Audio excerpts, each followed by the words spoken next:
देख रहे हैं सोना चांदी में आपके साथ तनिषा। देखिए, जब दुनिया के शेयर बाजार में अनसर्टेनिटी हो, डॉलर की ताकत पर सवाल उठ रहे हो, जंग और जियोपॉलिटिक्स की आंच फिर तेज हो रही हो, तब पैसा आखिर जाता कहाँ है? जवाब हमेशा एक ही होता है, वो है सोना और चांदी में। जब भी ऐसा कुछ होता है तो लोग इसी की तरफ बढ़ते हैं, लेकिन आज कहानी में थोड़ा सा ट्विस्ट है, क्योंकि जिन गोल्ड और सिल्वर ने पिछले साल रिकॉर्ड तोड़े, आज वही एमसीएक्स पर दबाव में दिख रहे हैं। सही सुना आपने, आज जो रिकॉर्ड बना रहे थे वो गिरते नजर आ रहे हैं। सुबह सुबह भाव फिसले, ट्रेडर्स चौंके और निवेशक के मन में सवाल उठने लगा। सवाल ये कि क्या सोने चांदी की रैली अब थम रही है, या फिर ये सिर्फ एक ठहराव है, तूफान से पहले की एक खामोशी है, एक शांति है।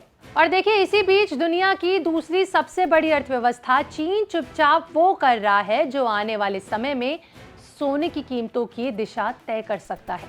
देखिए, चीन का सेंट्रल बैंक लगातार 14 महीने से सोना खरीद रहा है, टन के हिसाब से, खामोशी के साथ। सबसे पहले सोने और चांदी के ताजा भाव की बात कर लेते हैं। देखिए, खबर लिखे जाने तक बात करें तो एमसीएक्स पर सोने का भाव 682 रुपीज गिरकर 1,38,000 पर पहुंच गया। वहीं अगर सिल्वर की बात करें तो 4,000 तक ये टूटा और 2,55,000 के करीब ट्रेड कर रहा था। आज के एमसीएक्स के ताज़ा भाव गिरावट की असली वजह है, और वो डेटा जो बता रहा है कि सोने की कहानी अभी खत्म नहीं हुई है, अभी बाकी है।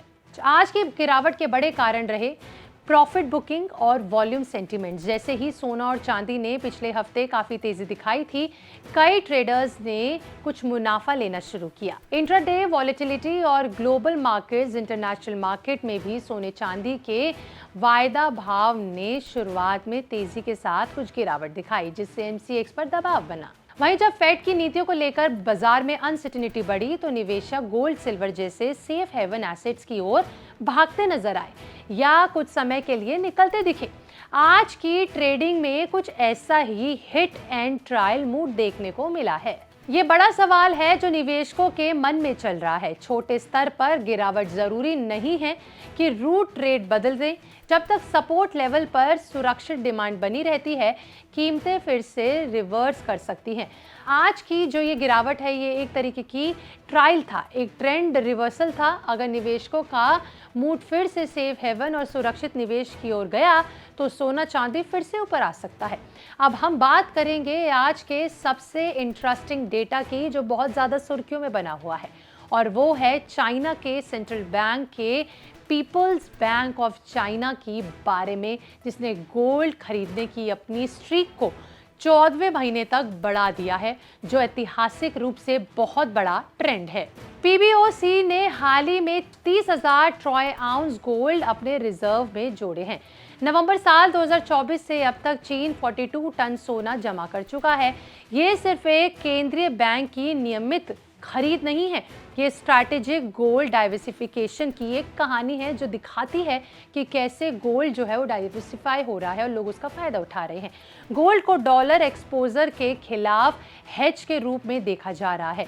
कई देशों की तरह चीन भी अपने रिजर्व पोर्टफोलियो को रिस्क फ्री और सुरक्षित रखने के लिए सोना खरीद रहा है, और ये चीज़ जब होती है जब मार्केट और ग्लोबली जो है अनसर्टेनिटी बढ़ती है।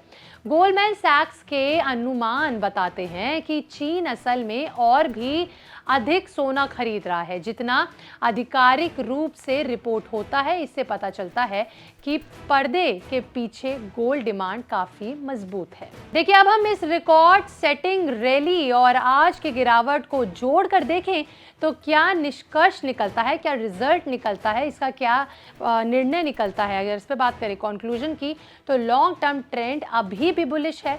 शॉर्ट टर्म में उतार चढ़ाव सामान्य है। सेंट्रल बैंक्स मांग से सपोर्ट में है।